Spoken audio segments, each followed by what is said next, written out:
مساحت اساسی کانوس مساحت برش تیری. انا این برش تیری. بگذار شو نمی‌سیم. انا اینجا برش تیری نه سیکنجی سیاسی میشو. برابر پهلو. اگه مساحت کانوس چیه؟ دایره. تمامه. نسبت مساحت کانوس من اس دایره. مساحت اساسی کانوس میباشه. بعد مساحت برش تیری من اس سیکنجی. بگذار اینا چقدر اشاره کنیم. اس تو اس یک من بعد از برش تیری آن و پی برابر است. یعنی اساس مساحتش و مساحت برش تیری تقسیم کنیم گردی چند برابر است؟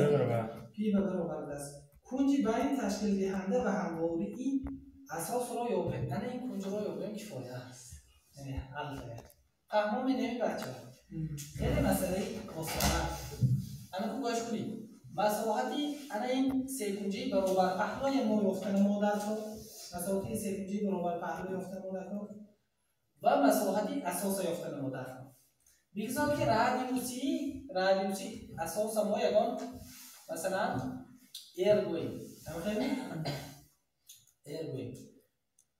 آنگاه مساحتی اساس چقدر برابر میشه؟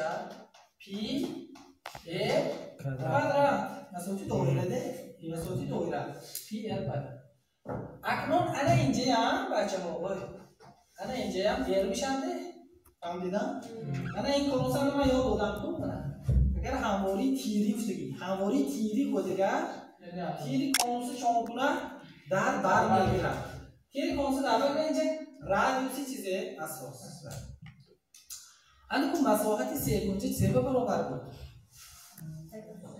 مساحت سیکنجی و نسبی حاصل ضربی اساس بر بلندی به این طرف برآورده شده برابر بود. نسبی حاصل ضربی اساس بر بلندی به این طرف برآورده شد.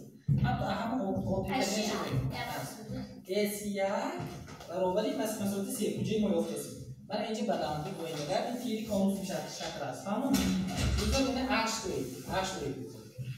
اس1 برابری یک تقسیم دو به نسبی حاصل ضربی طرف این طرف چیزی برابر دو ایر بده یک کسی دو ایر تمام و چیزی برابر بلندی به این طرف برابر انا که این اش با واسطه ایر افاده کردن ممکن چه باید بچه‌ها مثلا اش تقسیم ایر نسبت کانتیتی با گون مقابل با کانتیتی با گون چسبیده شده اینجا اینجا بلندی کو و چیزی برابر است تانگنسی کنجی آلفا برابر بچه‌ها تمام تانگنسی کنجی آلفا برابری دو اختصار میشن ار ضرب جای اش به چیزی میمونیم تانگنسی آلفا نه جای اش از اینجا اش رو میاد یا خیر ار ضرب تانگنسی آلفا شد اش رو بگیر جاش با اون میگذاریم جای اش ار ضرب تانگنسی آلفا این چیزی ار کوادرات تانگنسی آلفا نگاه کنید بچه‌ها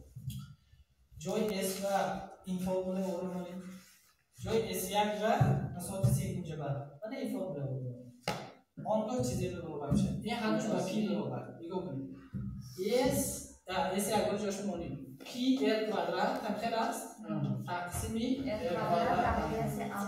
کوادرات ضرب چی تانگنسی آلفا برابر پی نگاه کنید ال کوادرات خو از صورت و مخرج اختصار میشه پی که پی اختصار میشه صورتا یک مون تانگنسی آلفا برابر یک از اینجا آلفا میاریم تانگنسی آلفا برابر یک باشه که آلفا چند برابر میشه یک تقسیم 45 در دوست یا که انا فهمومی با واسه اگر رادیان گویی پی تقسیمی چند شد 4 خب رادیان گویی خب گرادوس گویی کنجش چند بود است کنج بین تشکیل دهنده و اساس چند گرادوس گویی تمام نمی یگان چیزی نوع من استفاده نبودم